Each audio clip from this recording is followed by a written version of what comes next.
Hi, I am Anupam. Let's understand business. In this current session, I shall be throwing light on the psychoanalytical model of consumer behavior. The psychoanalytical model? Well, this model is based on the famous psychoanalytical theory, which is based on the works of the eminent psychologist Sigmund Freud. This model tries to explain what would get chosen in the market or what will get sold and why. Before we get started with the model, let us first try and understand the psychoanalytical theory. As per this theory, the human mind is composed of three specific elements. We have the conscious element, the preconscious element, and the unconscious element, which at times is also referred to as the subconscious element. Figuratively, if we want to depict these three components of the human mind, we can look at the image of a turbulent sea.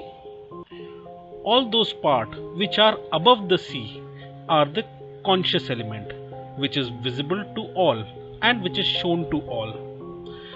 The turbulence and the waves which keep coming up are part of the preconscious element.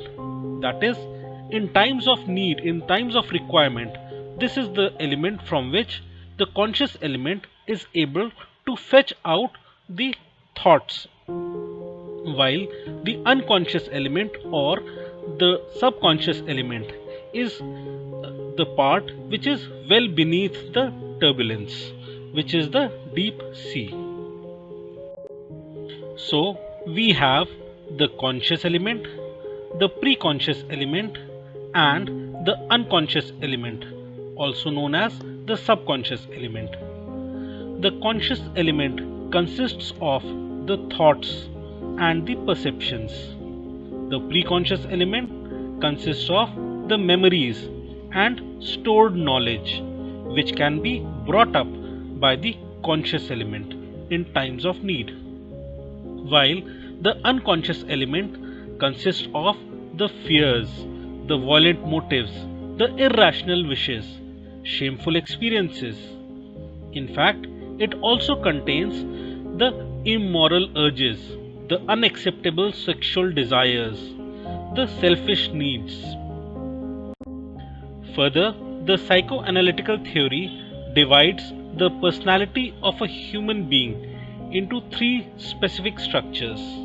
That is, as per this theory, the personality of an individual consists of three structures within the human mind. These structures, though interrelated, are often conflicting. They consist of the id, the superego, and the ego. We shall discuss each of these in details separately. The id is the original and the most basic human personality. It is the repository to strong drives and urges. It is instinctive and pleasure seeking. It is the storehouse of all instincts. With regard to id, it is largely childish, irrational, never satisfied, demanding, and often destructive of others. As far as the id is concerned, feelings like morals, beliefs, goodness, and even evil are non-existent. It is the warehouse of all primitive and instinctual needs for which individuals seek satisfaction. In contrast, the superego is the depository of the noblest thoughts, ideas, feelings acquired from parents, teachers, friends, religion, etc. It is in fact the individual's internal expression of society's moral and ethical codes of conduct. It is driven by authorities, parents, and other moral officials in the society. It ensures the limitations on the drives of the id. That is, it inhibits the impulses of the id. Furthermore, it determines whether the action proposed is right or wrong. The ego maintains a balance between the id and the superego. Here, all the processes are entirely within the conscious element, because the ego is concerned with the perception of the outside world. The ego is actually the individual's conscious control that balances the demand of the id and the high ideals of the superego. The psychoanalytical theory can be explained with the help of a simple diagram commonly known as the iceberg diagram. We have the three basic elements of the mind: the conscious element, the preconscious element, and the unconscious element. The personality of an individual is depicted with the help of the iceberg itself, which has the three structures, which is the id, the superego, and the ego part. As already discussed, id is the warehouse or depository of all the basic urges of an individual. Id does not distinguish between what is good and what is bad. In contrast, the superego is formed out of the high ideals that gets implanted within the personality of an individual during his early childhood as a result of the various moral officers in the society.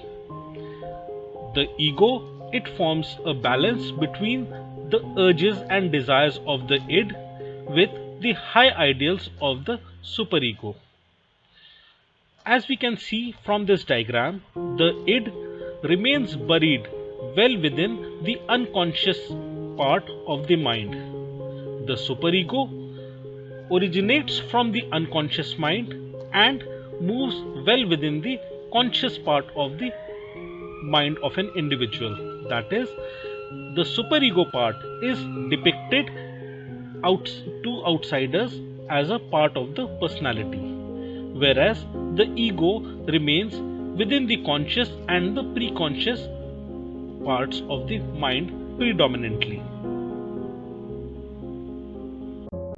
Now, coming back to the psychoanalytical model, we know that the id is what an individual is born with. In contrast, the superego is formed out of the values that are given to the individual during his childhood. It acts as a check on the impulses of the id. However, it is the ego which forms a balance between the id and the superego. Also, the ego and the superego part is what is actually shown outside as part of the personality by an individual. That is, these two form the part of the conscious element of the mind. As per this model, when people go out to buy any product or service in the market, they would show a behavior such that the product gratifies their id. That is, individuals show behavior as a gratification of their id. Whatever be their needs or wants, it is the id which remains at the core of each of them. So, let us have a look at the psychoanalytical model at work. The psychoanalytical model states that people choose products as a gratification of their id. We know that the id of an individual is the basic need or urge which does not differentiate between what is good or bad. These are some of the examples which I could collect based on the psychoanalytical model. As you would see, the name of most of the products are directly aimed at the gratification of id. However, you would be wondering that you may not have seen most of these products on the shelves. Well, they are not so successful, many of them, and that can also be explained with the help of the psychoanalytical model. It has been criticized that every behavior of an individual cannot be attributed to the satisfaction of the id. True, we even saw it in our previous slides when the name of the products were aimed at the gratification of the id. They were not so successful in the market. Well, to answer this question, we should have a relook at the psychoanalytical theory once again. The theory tells us that the id remains confined within the unconscious part of our minds. What is shown is the superego and a balance between the superego and the id, which is the id. Though people behave in a manner so as to gratify their id, but to the outside world they cannot show or depict their id. As a result of which, marketers are now moving in a slightly different direction. What you see here is that now marketers, instead of naming the product, are trying to attach the experience as a gratification of the id. Moving on, the next criticism to the psychoanalytical model is that it views consumers as individuals with minimal influence of the family, society, reference groups, or other social groups and group influences. Well, to an extent, it is true.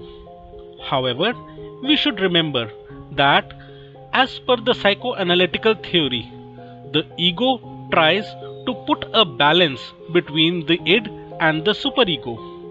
And right at the first place we discussed that the superego is formed as a result of the family, society and other reference group influences.